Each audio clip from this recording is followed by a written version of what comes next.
Hi, in this video, we're going to take a look at how you can enable or disable play tone when call connects on your Samsung Galaxy S21 series. Now first tap on the home key to go back to your home screen.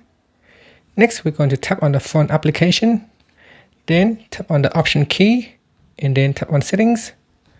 In settings, you want to go down and tap on call alerts and ringtone. Then in here, tap on play tone when call connects. So tap on the switch to turn it on or off.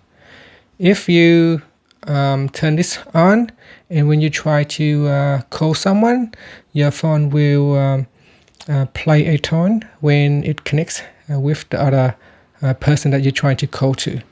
And that's it. So finally, you can tap on the home key to return to your home screen.